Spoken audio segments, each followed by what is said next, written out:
வணக்கம். இஸ்ரேல் பிரதமர் Benjamin Netanyahu என்ன காரணம் சொல்றாருன்னா, ஈரான் அணு ஆயுதம் தயாரிக்கிறதுக்கு ரொம்ப பக்கத்துல இருந்ததாவும், அது இஸ்ரேல் பாதுகாப்புக்கு ஒரு பெரிய அச்சுறுத்தலா இருந்துச்சுன்னும், அதனால இந்த முன்னெச்சரிக்கை தாக்குதல் தேவைப்பட்டதுன்னு சொல்றதா குறிப்பிடப்படுது.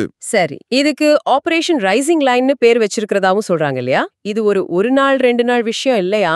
பல நாட்கள் தொடரும் ஒரு நடவடிக்கைனும், ஈரானோட அணு ஆயுத திட்டத்தையே, அதாவது மொத்தமா முடக்கிறது தான் இலக்குனும் இஸ்ரேல் தரப்பு சொன்னதா சொல்றாங்க. இதுல கவனிக்க வேண்டிய முக்கியமான விஷயம் என்னன்னா, தாக்குதலோட ஆரம்பத்திலேயே ஈரானோட புரட்சிகர பாதுகாப்பு படை, அதாவது IRGC தளபதி ஹொசைன் சலாமி, அப்புறம் சில முக்கிய அணு விஞ்ஞானிகள், ஆயுதப்படை தலைமை அதிகாரி இவங்க கொல்லப்பட்டதா சொல்றாங்க.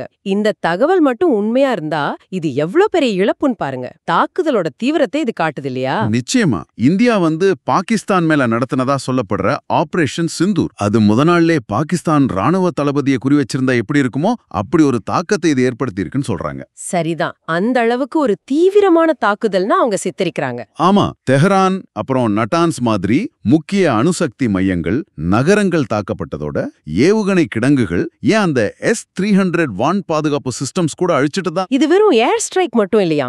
ஈரானுக்கு உள்ளேயே இஸ்ரேலோட மொசாட் உளவாளிகள் இருக்காங்களே, அவங்க தரை வழி தாக்குதல்களையும், அதாவது கோஆர்டினேட் பண்ணி நடத்தினதா சொல்றாங்க. பல பாலிஸ்டிக் ஏவுகணை தளங்கள்ல அவங்க வெடி விபத்துக்களை நிகழ்த்தியதால தான் தொடர்ந்து வெடிச்சத்தங்கள் கேட்டதாவும், அந்த ஈரான் மற்றும் அவங்களோட ஆதரவு குழுக்கள் கிட்ட இருந்து கண்டிப்பா கடுமையான பதிலடி வரலான்னு கணிக்கிறாங்க.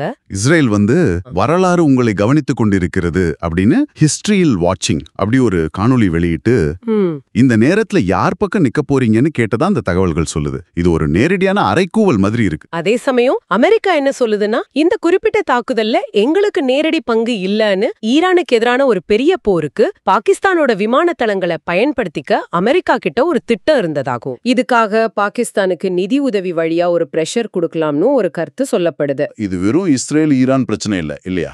நிச்சயமா இல்ல. இது ஒட்டுமொத்த பிராந்தியத்தையும், ஏன் உலக அரசியலையுமே பாதிக்கக்கூடிய ஒரு சிக்கலான சூழல் உருவாகி இருக்கிறதா தெரியுது. வளைகுடா நாடுகள்ல இருக்கிற இந்தியர்கள் கூட பாதுகாப்புக்காக நாடு திரும்ப வேண்டிய சூழல் வரலாம்னு ஒரு எச்சரிக்கை. இது எந்த அளவுக்கு நடக்கும்னு பொறுத்துதான் பார்க்கணும். இஸ்ரேல் ஒரு மிக பரந்த தீவிரமான தாக்குதலை நடத்தியிருக்கு அப்படின்னு ஒரு சித்திரத்தை கொடுக்குது. இதுக்கு ஈரான் எப்படி பதிலடி கொடுக்கும் அத பொறுத்துதான் இந்த பகுதியோட எதிர்காலம். போர் தீவிரமாகுமா இல்ல கட்டுக்குள் வருமான்னு தெரியும். அந்த காணொளிகளின் படி நிலைமை ரொம்பவே பதட்டமா இருக்கு. இந்த காணொளிகள்ல காட்டப்படுற காட்சிகள், சொல்லப்படுற தகவல்கள் நிஜமாவே பல கேள்விகளை எழுப்புது. இதோட உடனடி விளைவுகள் என்னவா இருக்கும், நீண்டகால விளைவுகள் எப்படி இருக்கும்னு கணிக்கிறது கஷ்டம். உலக நாடுகள் எப்படி இதை கையாள போகுதுன்னு பார்க்கணும். இந்த நிகழ்வுகளின் தாக்கம் எப்படி இருக்கலாம்னு யோசிக்கிறீங்க? இந்த தகவல்களின் அடிப்படையில எதிர்காலத்துல என்ன நடக்கலாம்னு உங்களுக்கு தோணுது? இதை பத்தி நீங்க தொடர்ந்து சிந்திக்கலாம்.